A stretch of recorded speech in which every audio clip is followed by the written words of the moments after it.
बिस्मिल्लाहिर्रहमानिर्रहीम। Dear students, अस्सलाम वालेकुम।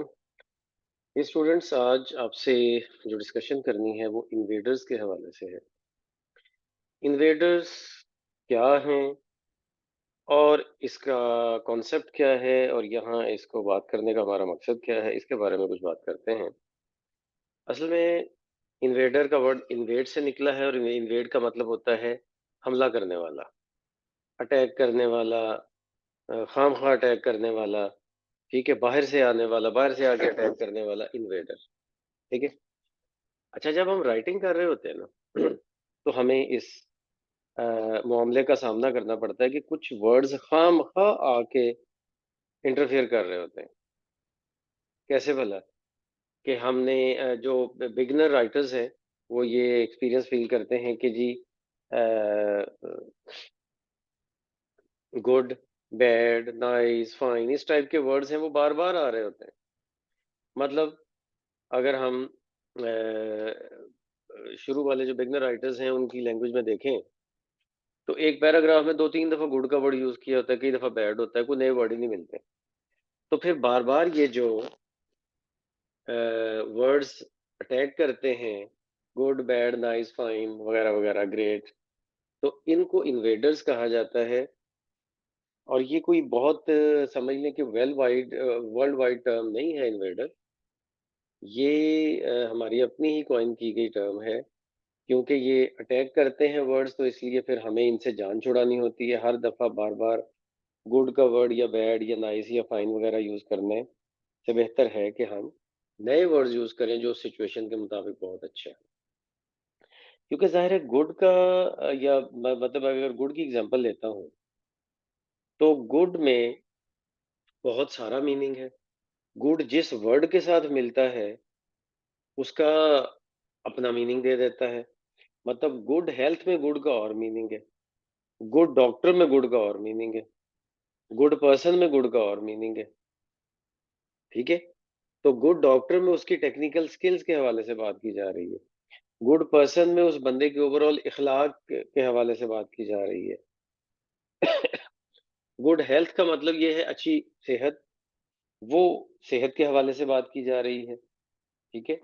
तो पॉइंट ये है कि बार बार गुड या बैड या लाइक या नाइस वगैरह यूज करने से बेहतर है कि हम अच्छे वर्ड्स यूज करें। तो उसके लिए आपको अलग से एक सिनोनिम्स ऑफ इन्वेडर्स के नाम से एक कंप्लीट लिस्ट भी दी गई है। आपने वो लिस्ट से हेल्प लेनी है। ये छोटा-सा लेक्चर सिर्फ इस मकसद के लिए है कि आपको कुछ एग्जांपल दे के इस कॉन्सेप्ट के बारे में गाइड कर दिया जाए। और ये एग्जांपल पहली है गुड की। देखिए, अगर हम कहते हैं the children were told to be good and listen carefully to the teacher. Children good, लेकिन अगर यहाँ गुड की बजाय हम लिखें well behaved, the children were told to be well behaved and listen carefully to the teacher, या इसकी बजाय ओबीडिएंट का वर्ड यूज किया जाए तो वो ज्यादा अच्छा वर्ड है, वो ज्यादा सूटेबल वर्ड है। दो फायदे होंगे। एक तो ये कि गुड को बार बार यूज करने से वो अच्छा इंप्रेशन भी नहीं जाता। और दूसरी बात ये है कि गुड इतना वेग सा वर्ड है कि जिस वर्ड के साथ लगता है उसका मीनिंग चेंज हो जाता है गुड का। तो इसका मतलब क्या है कि गुड का अपना कोई खास मीनिंग नहीं है। तो इसलिए हमें कोशिश करनी चाहिए कि इस तरह से सॉलिड वर्ड्स यूज करें, जैसा कि ये वेल वेल बिहेव या ओबीडिएंट है। ऐसे ही जरा गुड का ये वाला मीनिंग देखें। The old man has good neighbours who help dig the garden. Good की बजाय काइंड नेबर्स, क्योंकि उन्होंने उसकी मदद की है। ऐसे ही ओब्लाइजिंग नेबर्स। तो दोनों काइंड और ओब्लाइजिंग दोनों ही यहाँ पे सूटेबल हैं सिचुएशन के मुताबिक, और ये भी गुड ही के सिनोनिम्स हैं। इसी तरह से you will have a good reason for asking for a day off school. Good reason, good reason क्या है जी? जेन्युइन रीजन हो सकती है, लेजिटिमेट रीजन हो सकती है, वैलिड रीजन हो सकती है। तो रीजन के साथ गुड का ये मीनिंग है। ठीक है। तो इस तरह से मतलब आपको जेन्युइन का वर्ड यूज करना चाहिए, लेजिटिमेट का वर्ड यूज करना चाहिए, वैलिड का वर्ड यूज करना चाहिए इस सिचुएशन के लिए। तो बाकी ये है कि ये तो ऐसी ही छोटी-सी आपको बात बताई है।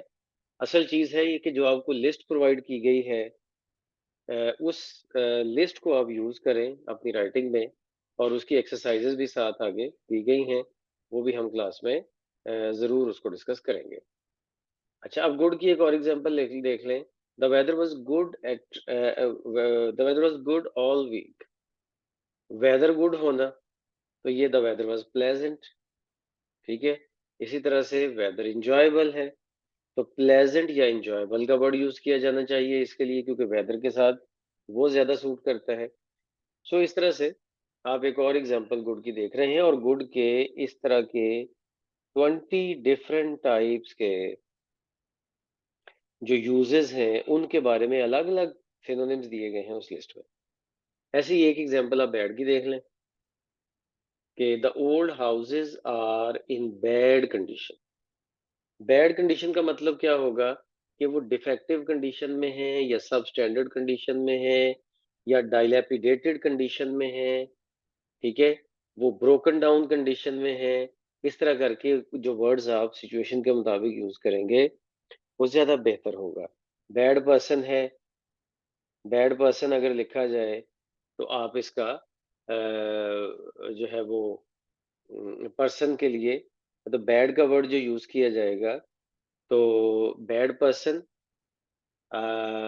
आप इसको क्या कह सकते हैं, वेल बिहेव्ड तो गुड का हो गया ना, तो रॉन्गली बिहेव्ड इसकी जगह पे लिख सकते हैं हम रॉन्गली बिहेव्ड पर्सन, ठीक है? तो इस तरह से आप ये देख रहे हैं कि मैंने कुछ एग्जांपल्स आपको दी गुड और बैड की, लेकिन इस तरह की बहुत सारी एग्जांपल्स आपकी लिस्ट में मौजूद हैं, वहां से इसको देखेंगे और मजीद बात हम इसका इस हवाले से क्लास में करेंगे।